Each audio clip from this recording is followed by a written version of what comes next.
नमस्कार दोस्तों, आपका वेलकम है रामानंद ऑनलाइन स्टडी सेंटर में। दोस्तों आज हम नए चैप्टर, नए सिलेबस, ठीक है दोस्तों, इनऑर्गेनिक केमिस्ट्री स्टार्ट करने जा रहे हैं। जो हमारा फर्स्ट चैप्टर है वो पीरियोडिक टेबल है, ठीक है दोस्तों। हम इसके सबसे पहले वो टॉपिक जानेंगे कि हमें इसमें क्या क्या पढ़ना है, ठीक है दोस्तों। उसके बाद हम आगे बढ़ेंगे। दोस्तों इस चैनल पर आपको रामानंद ऑनलाइन स्टडी सेंटर पर दोस्तों A to Z जैसे आपको ऑर्गेनिक का हर चैप्टर टॉपिक वाइज मिला, उसी तरह इनऑर्गेनिक का हर चैप्टर टॉपिक वाइज आपको दिया जाएगा। इसलिए आप इस चैनल पर बने रहें, ठीक है दोस्तों। तो चलिए सबसे पहले देख लेते हैं हमें टॉपिक क्या क्या पढ़ना है इनऑर्गेनिक केमिस्ट्री और चैप्टर पीरियोडिक टेबल में, ठीक है दोस्तों। तो ये लेक्चर नंबर हमारा फर्स्ट है, पीरियोडिक टेबल, ठीक है दोस्तों। पीरियोडिक टेबल लेक्चर फर्स्ट, ठीक है दोस्तों। सबसे पहले हम इसके हिस्ट्री के बारे में जानेंगे, ठीक है दोस्तों। History of periodic table, history of periodic table, right, history of periodic table. Second हम पढ़ेंगे दोस्तों इसमें नोमेनक्लेचर, ठीक है। जैसे कि आपका बचपन में नाम रखा हुआ कोई ना कोई आपके माता पिता, उसे हर चीज का क्या होता है दोस्तों, नाम रखना पड़ता है, ठीक है। पीरियोडिक टेबल में भी 12 हर चीज का नाम है, ठीक है।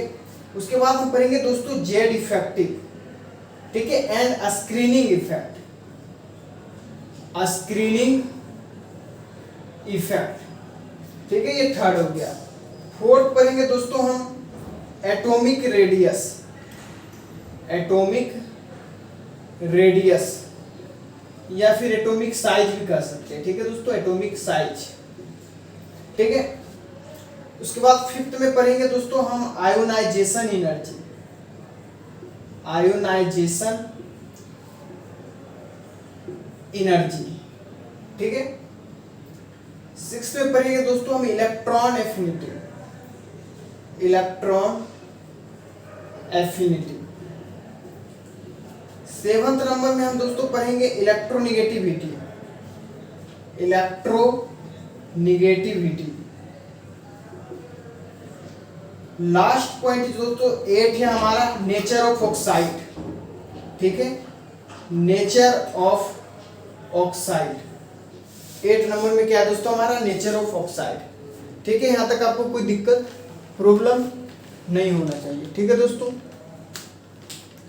अब अगर बात करें दोस्तों तो सबसे पहले हम यहाँ से हमारा जो यहाँ से 33 साल से दोस्तों यहाँ से जो है, ठीक है, नीट में पेपर में एक क्वेश्चन नहीं आया है, ठीक है। पीरियोडिक टेबल इसके हिस्ट्री से क्वेश्चन नहीं आता, तो हम ये पढ़ेंगे नहीं, ठीक है।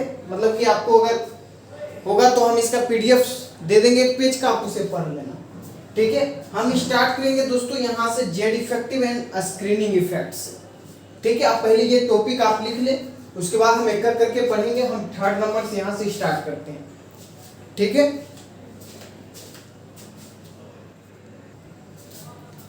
दोस्तों हम आगे बढ़ते हैं, ठीक है। अब हम बात करेंगे जेड इफेक्टिव का, ठीक है। सबसे पहले हम पढ़ेंगे जेड इफेक्टिव, ठीक है दोस्तों, जेड इफेक्टिव, राइट। यहाँ हमारे पास क्या है दोस्तों, जैसे कि ये हमारे पास क्या है, न्यूक्लियस है, ठीक है, ठीक है दोस्तों, क्लियर है। यहां तक कोई दिक्कत प्रॉब्लम नहीं होना चाहिए, ठीक है। यहाँ क्या है दोस्तों हमारे पास इलेक्ट्रॉन है, ये क्या है, इलेक्ट्रॉन। यहाँ पर भी क्या है, इलेक्ट्रॉन है, यहाँ पर भी क्या है, इलेक्ट्रॉन है, ठीक है। इलेक्ट्रॉन के पास क्या होता है दोस्तों, निगेटिव चार्ज, और न्यूक्लियस के पास क्या है, पॉजिटिव चार्ज, ठीक है। न्यूक्लियस क्या करेगा, बाहरी इलेक्ट्रॉन को क्या करेगा, खींचेगा, अट्रैक्शन लगेगा। यहाँ बात समझ में आ रहा, ये बाहर वाला इलेक्ट्रॉन क्या करेगा, न्यूक्लियस पर क्या करेगा, अट्रैक्शन फोर्स लगाएगा। लेकिन ये जो इलेक्ट्रॉन है दोस्तों ये क्या है, सेम चार्ज है, इस इलेक्ट्रॉन के पास भी सेम चार्ज है, इस इलेक्ट्रॉन के पास भी सेम चार्ज है। और जब सेम चार्ज होगा तो ये क्या करेगा दोस्तों, इसको रिपेल करेगा, बात समझ में आ रहा है? तो अगर ये रिपेल करेगा तो फिर यहाँ क्या होगा दोस्तों, ये इसको रिपेल कर रहा है, ठीक है, ये इसको रिपेल करेगा, ठीक है दोस्तों, ये भी क्या करेगा, इसको रिपेल करेगा, इसको रिपेल करेगा। लेकिन ये जो न्यूक्लियस है ये इलेक्ट्रॉन को क्या करेगा दोस्तों, अट्रैक्ट करेगा। बात समझ में आ रहा है? ठीक है, ये क्या करेगा दोस्तों, इसको अट्रैक्ट करेगा, ठीक है, न्यूक्लियस क्या करेगा, इस इलेक्ट्रॉन को अट्रैक्ट करेगा, क्योंकि यहाँ पर क्या है, न्यूक्लियस के पास पॉजिटिव चार्ज है, इलेक्ट्रॉन के पास क्या होता है, नेगेटिव चार्ज होता है। लेकिन ये इलेक्ट्रॉन क्या करेगा दोस्तों, ये जो इलेक्ट्रॉन इसको मिलने नहीं दे रहा। क्यों नहीं दे रहा, क्योंकि इसके पास क्या, दोनों के पास सेम चार्ज है, नेगेटिव नेगेटिव। तो ये क्या करेगा दोस्तों, ये बाहरी इलेक्ट्रॉन को न्यूक्लियस से मिलने नहीं देगा। बात समझ में आ गया? अब जेड इफेक्टिव क्या है दोस्तों, जेड इफेक्टिव का दूसरा नाम अगर हम कहें तो इफेक्टिव न्यूक्लियर चार्ज भी कहते हैं हम इसको, इफेक्टिव न्यूक्लियर चार्ज, ठीक है दोस्तों, क्लियर है, इफेक्टिव न्यूक्लियर चार्ज, ठीक है दोस्तों। यहां पर अगर बात करें दोस्तों तो यहां हमारे पास क्या है, multi number of electron system है, ठीक है, मल्टी इलेक्ट्रॉन सिस्टम, ठीक है दोस्तों। यहाँ मल्टी इलेक्ट्रॉन सिस्टम क्यों कहे हैं दोस्तों, क्योंकि यहाँ पर क्या हमारे पास नंबर ऑफ इलेक्ट्रॉन है, ठीक है, एक सिस्टम बना रहा। बात समझ में आ रहा है? यहाँ तक कोई दिक्कत प्रॉब्लम नहीं होना चाहिए। अब अगर यहाँ बात करें दोस्तों तो ये बाहर में क्या हो रहा है, रिपल्सन लग रहा है, ठीक है, ये इलेक्ट्रॉन इलेक्ट्रॉन क्या करेगा दोस्तों, रिपल्सन लगाएगा, ठीक है, क्या होगा दोस्तों, रिपल्सन लगाएगा। बात क्लियर है? ठीक है, अगर यहाँ पर अगर बात करें दोस्तों तो हमारा जो नेट चार्ज होगा वो क्या होगा दोस्तों, एफ अट्रैक्शन। ये पॉजिटिव चार्ज ये इलेक्ट्रॉन को क्या करेगा, अट्रैक्ट करेगा, क्योंकि यहाँ पर पॉजिटिव है, इस बाहरी इलेक्ट्रॉन के पास क्या है, नेगेटिव चार्ज है, तो ये क्या करेगा दोस्तों, अट्रैक्ट करेगा। लेकिन ये जो चार्ज है, बाकी जो इलेक्ट्रॉन है इसको क्या करेगा दोस्तों, रिपल करेगा, क्योंकि इसके पास सेम चार्ज है, ठीक है। तो अगर एफ नेट की बात करें दोस्तों, हमारे पास एफ नेट की बात करें तो हमारे पास क्या होता है दोस्तों, एफ अट्रैक्शन, एफ अट्रैक्शन, ठीक है दोस्तों। यहाँ पर क्या हो रहा है, ये अट्रैक्ट कर रहा है, और ये क्या कर रहा है दोस्तों, रिपेल कर रहा है। ये इलेक्ट्रॉन ये सारे इलेक्ट्रॉन क्या करेंगे, इसको रिपेल करेगा। तो F attraction minus F repulsion, clear है दोस्तों? यहाँ तक आपको कोई दिक्कत नहीं होना चाहिए, ठीक है दोस्तों। ये हमारा क्या है दोस्तों, इसको हम इफेक्टिव न्यूक्लियर चार्ज कहते हैं, इफेक्टिव न्यूक्लियर चार्ज, ठीक है। ये हमारा क्या है दोस्तों, न्यूक्लियस है, क्योंकि न्यूक्लियस क्या कर रहा है, इसको अट्रैक्ट कर रहा है, इस इलेक्ट्रॉन को क्या कर रहा है, न्यूक्लियस क्या कर रहा है दोस्तों, अट्रैक्ट कर रहा है, ठीक है। तो ये क्या हो गया दोस्तों, हमारा न्यूक्लियस हो गया। यहाँ पर बात करें दोस्तों तो ये क्या कर रहा है, रिपेल कर रहा है। इनर इलेक्ट्रॉन जो है दोस्तों, ये सब जो इनर इलेक्ट्रॉन है, ये जो अंदर का इलेक्ट्रॉन है, इस इलेक्ट्रॉन को क्या कर रहा है, रिपेल कर रहा है, क्योंकि इसके पास दोनों के पास सेम चार्ज है, सेम चार्ज है। तो ये क्या करेगा, इस इलेक्ट्रॉन को ये इलेक्ट्रॉन क्या कर रहा है दोस्तों, रिपेल कर रहा है। बात क्लियर है? ठीक है, तो ये हमारा क्या हो गया दोस्तों, इनर इलेक्ट्रॉन हो गया, इनर इलेक्ट्रॉन। यहां तक आपको कोई दिक्कत प्रॉब्लम नहीं होना चाहिए, ठीक है दोस्तों, ठीक है। अंदर वाला जो न्यूक्लियस है दोस्तों, वो बाहर वाले इलेक्ट्रॉन पर क्या कर रहा है दोस्तों, यहाँ पर फोर्स लगा रहा है। ये जो है इस पर फोर्स लगा रहा है, लेकिन ये जो इलेक्ट्रॉन इस पर फोर्स लगाने नहीं देता है, ठीक है दोस्तों। इसी को हम क्या कहते हैं, जेड इफेक्टिव कहते हैं। बात क्लियर? ठीक है, आप इसे नोट कर लें।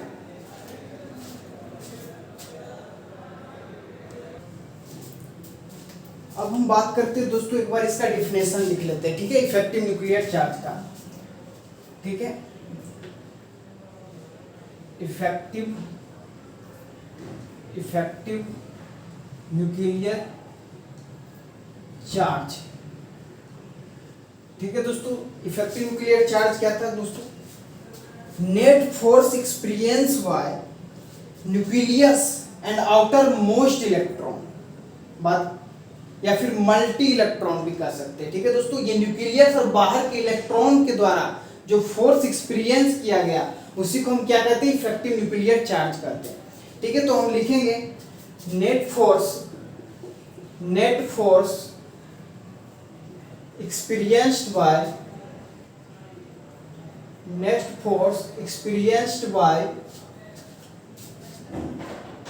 experienced between nucleus and outer most electron,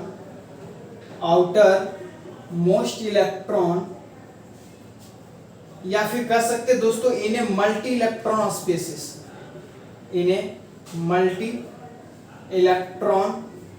spaces, या फिर सिस्टम कर दे। ठीक है, क्या दोस्तों हमारा net force experience between nucleus positive charge and outer most electron, जो हमारा बाहर का इलेक्ट्रॉन है, इसके बीच में जो हमारा फोर्स एक्सपीरियंस क्या उसी को हम नेट फोर्स कहते हैं या इफेक्टिव न्यूक्लियर चार्ज कहते हैं। बात क्लियर हो गया? ठीक है दोस्तों, अब हम बात करते हैं दोस्तों शील्डिंग इफेक्ट क्या होता है। ठीक है, जैसे कि आप इस दीवार को देख रहे हैं दोस्तों, यहाँ एक दीवार बन रहा है।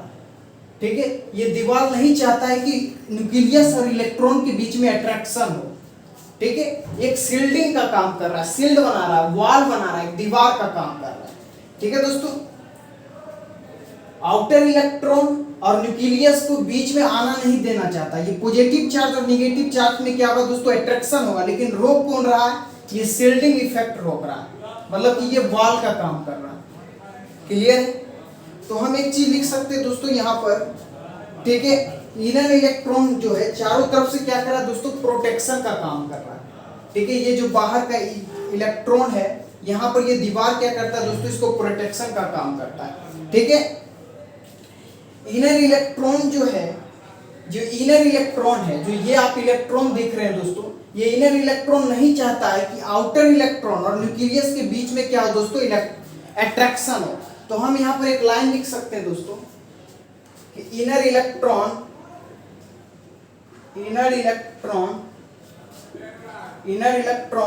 acts as a shielding effect, shield between nucleus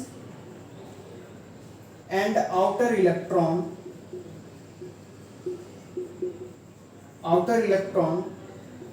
This effect is known as shielding. Shield भी कह सकते हैं। ठीक है दोस्तों, शील्ड इफेक्ट या शील्डिंग इफेक्ट या फिर स्क्रीनिंग इफेक्ट भी कह सकते हैं। ठीक है दोस्तों, SCREENING, स्क्रीनिंग इफेक्ट भी कह सकते हैं। क्लियर है दोस्तों? अब इसमें एक चीज और देखेंगे दोस्तों, हम इसका कुछ प्रॉब्लम देखते हैं। ठीक है दोस्तों, तो यहाँ अगर बात करें दोस्तों, जेड इफेक्ट जो है, वो जेड इफेक्ट हमारे पास क्या है दोस्तों, एफ नेट फोर्स जो है दोस्तों, ये इनर न्यूक्लियस का क्या है दोस्तों, हमारा नेट फोर्स है। ठीक है, अगर बात करें दोस्तों, तो जेड इफेक्टिव जो होता है वो क्या होता है दोस्तों, इनवर्सली प्रोपोर्शनल टू 1/n होता है। एन के क्या होता है, इनवर्सली प्रोपोर्शनल होता है, मतलब कि एन जितना ज्यादा होगा जेड इफेक्टिव क्या होगा दोस्तों, उतना कम होगा। क्लियर? न्यूक्लियस का मतलब ही क्या होता है, अट्रैक्शन होता है। न्यूक्लियस का मतलब क्या है दोस्तों, अट्रैक्शन। ठीक है, ये क्या करता है दोस्तों, आउटर मोस्ट इलेक्ट्रॉन और न्यूक्लियस के पास क्या है दोस्तों, पॉजिटिव चार्ज, तो ये क्या करेगा, इसको अट्रैक्ट करेगा। बात क्लियर है? ठीक है, जैसे कि दोस्तों अगर हम यहाँ बात करें, अगर n का वैल्यू 1 लेते हैं, ठीक है, n का वैल्यू 2 ले लें, n का वैल्यू 3 ले लें, n का वैल्यू 4 ले लेते हैं। ठीक है, तो यहाँ पर क्या होगा दोस्तों, न्यूक्लियस के पास चार्ज क्या होगा, पॉजिटिव चार्ज है। ठीक है, n का वैल्यू जितना कम होगा, इसका साइज न्यूक्लियस का उतना छोटा होगा। n का वैल्यू बढ़ाते जाएंगे, साइज क्या होगा दोस्तों, बढ़ता जाएगा। क्लियर है? साइज क्या हो रहा है, इंक्रीज हो रहा है। जितना ज्यादा लेंगे साइज उतना ज्यादा बड़ा हो जाएगा। क्लियर है? ठीक है, इसका मतलब ये है दोस्तों कि n का वैल्यू हम जितना ज्यादा बढ़ा रहे हैं, हमारा क्या हो रहा है, ये फर्स्ट पीरियड, ठीक है दोस्तों, first period, second period, third period, ठीक है, फोर्थ पीरियड। ठीक है दोस्तों, अगर हम बात करें दोस्तों, तो जितना ज्यादा n का वैल्यू होगा उतना बड़ा क्या होगा दोस्तों, हमारा न्यूक्लियस होगा। ठीक है, जितना छोटा न्यूक्लियस होगा उतना अट्रैक्शन क्या होगा दोस्तों, ज्यादा होगा। जैसे कि मान लिया कि ये न्यूक्लियस है, ये छोटा है दोस्तों, तो इसके बीच में क्या होगा, अट्रैक्शन ज्यादा होगा। अगर यही न्यूक्लियस बड़ा हो जाए तो इसका अट्रैक्शन क्या होगा, उतना कम होगा। मतलब ये दूर जितना जाता जाएगा उतना अट्रैक्शन कम होगा। बात समझ में आ रहा है? मतलब कि ये इलेक्ट्रॉन और न्यूक्लियस के बीच में डिस्टेंस क्या होगा, काफी बढ़ जाएगा, जिसके कारण हमारा इसका बीच के जो डिस्टेंस है बढ़ जाने के कारण इसका जो अट्रैक्शन है वो कम हो जाएगा। यहाँ तक कोई दिक्कत प्रॉब्लम नहीं होना चाहिए। दोस्तों अब हम इसमें कुछ क्वेश्चन लेते हैं, ठीक है।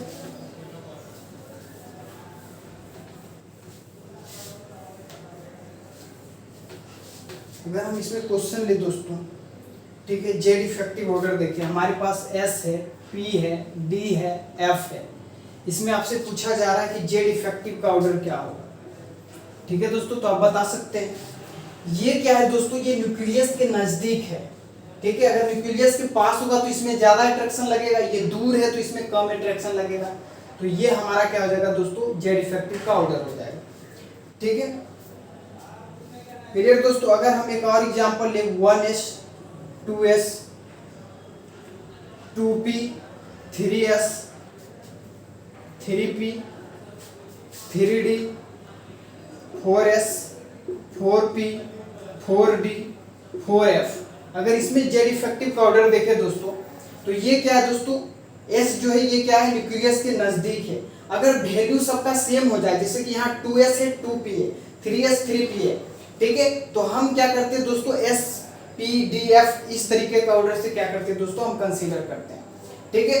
तो ये क्या हो जाएगा दोस्तों, इसका ऑर्डर हो जाएगा, ठीक है। जेड इफेक्टिव का ऑर्डर क्या हो जाएगा, इस तरीके से हो जाएगा। क्लियर है, यहाँ तक कोई दिक्कत, ठीक है।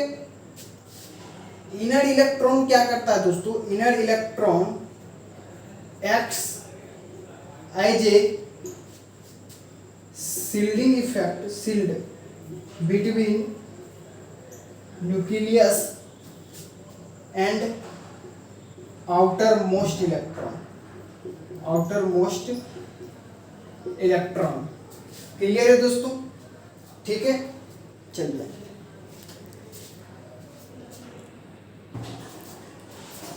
अगर हम शील्डिंग इफेक्ट की बात करें दोस्तों, शील्डिंग इफेक्ट, ठीक है, एक होता है शील्डिंग इफेक्ट, दूसरा होता है पेनिट्रेशन पावर, पेनिट्रेशन पावर, ठीक है दोस्तों। पेनिट्रेशन पावर क्या होता है इसके बारे में हम बाद में डिटेल से पढ़ेंगे, ठीक है दोस्तों। यहाँ पर क्या दोस्तों, हमारे पास SPDF है, इसमें आपसे पूछा जा रहा है शील्डिंग इफेक्ट क्या होगा, ठीक है। इसमें भी पूछा रहा है कि आपसे पेनिट्रेशन पावर क्या होगा, ठीक है दोस्तों। अगर हम बात करें दोस्तों, तो ये क्या होगा दोस्तों, इस ऑर्डर में हमारा क्या होगा, SPDF। पेनिट्रेशन पावर में भी क्या होगा दोस्तों, SPDF, ठीक है। अब हम बात करते हैं दोस्तों जेड इफेक्ट का, ठीक है। जेड इफेक्ट पीरियड और ग्रुप में कैसे काम करता है, तो ट्रांस जेड इफेक्ट, ठीक है। अगर हम पीरियड की बात करें दोस्तों, पीरियड में, ठीक है, तो लेफ्ट से राइट हमारा क्या होता है दोस्तों, जेड इफेक्ट क्या करता है, इंक्रीज करता है, ठीक है। जेड इफेक्ट क्या करेगा दोस्तों, इंक्रीज करेगा। लेकिन अगर ग्रुप में हम बात करें दोस्तों, ग्रुप में तो हमारा टॉप टू बॉटम क्या करता है दोस्तों, जेड इफेक्ट रिमेंस कांस्टेंट रहता है, रिमेंस कांस्टेंट।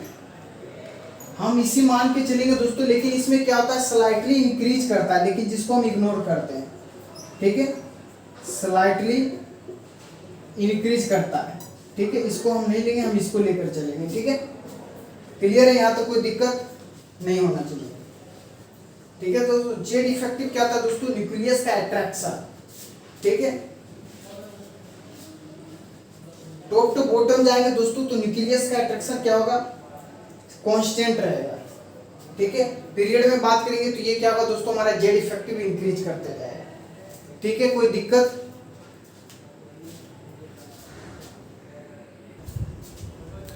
दोस्तों अब हम आज का लास्ट टॉपिक पढ़ते हैं, ठीक है। जेड इफेक्टिव में ही Z effective of ionic species, Z effective of ionic species. Clear है। अगर हम यहाँ बात करें दोस्तों, तो जेड इफेक्टिव जो होता है वो डायरेक्टली प्रोपोर्शनल होता है पॉजिटिव चार्ज के, ठीक है, इनवर्सली प्रोपोर्शनल होता है नेगेटिव चार्ज के, ठीक है। जेड इफेक्टिव जितना ज्यादा होगा उसके लिए निगेटिव चार्ज उतना कम, पॉजिटिव चार्ज जितना ज्यादा जेड इफेक्टिव उतना ज्यादा, ठीक है। इसके डायरेक्टली प्रोपोर्शनल, इसके इनवर्सली प्रोपोर्शनल। जेड इफेक्टिव जितना ज्यादा निगेटिव चार्ज उतना कम होना चाहिए, ठीक है। जैसे कि हम एक एग्जांपल लेते हैं दोस्तों। फर्स्ट क्वेश्चन हमारे पास n प्लस है, ठीक है, n है, n माइनस है, ठीक है दोस्तों। तो प्लस के क्या है, जेड इफेक्टिव प्लस के क्या है, डायरेक्टली प्रोपोर्शनल है। इसका मतलब ये है कि प्लस चार्ज होगा तो जेड इफेक्टिव क्या करेगा, इंक्रीज करेगा। इसका मतलब ये क्या है दोस्तों, इसमें पॉजिटिव चार्ज है, इसमें भी पॉजिटिव चार्ज है, लेकिन इसमें निगेटिव है, तो ये क्या आएगा, सबसे लास्ट आएगा। सेकेंड क्वेश्चन हम लेते हैं दोस्तों।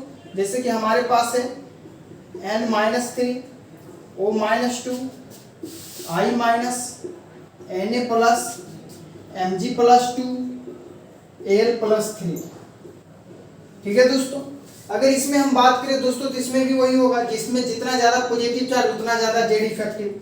तो ये +3 में है, +2 प्लस ये इसमें निगेटिव चार्ज बढ़ता जा रहा है, तो जेड इफेक्टिव कम होता जाएगा। क्लियर? ये हमारा हो गया दोस्तों Z effective of ionic species. अब जो नेक्स्ट क्लास हमारा होगा दोस्तों, लेक्चर नंबर 2 जो होगा, जो हम अगले क्लास में पढ़ेंगे, ये आपका जेड इफेक्टिव के बारे में हम पूरा पढ़ा चुके हैं, ठीक है दोस्तों। अब हम जो नेक्स्ट क्लास होगा उसमें हम पढ़ेंगे एटॉमिक रेडियस या एटॉमिक साइज, ठीक है दोस्तों। एटॉमिक रेडियस या फिर साइज नेक्स्ट क्लास में पढ़ेंगे, ठीक है। तो आज के लिए इतना ही रखते हैं। हंसते रहिए, मुस्कुराते रहिए, पढ़ते रहिए रामानंद ऑनलाइन स्टडी के साथ, ठीक है दोस्तों। फिर मिलते हैं नेक्स्ट वीडियो में, तब तक के लिए धन्यवाद।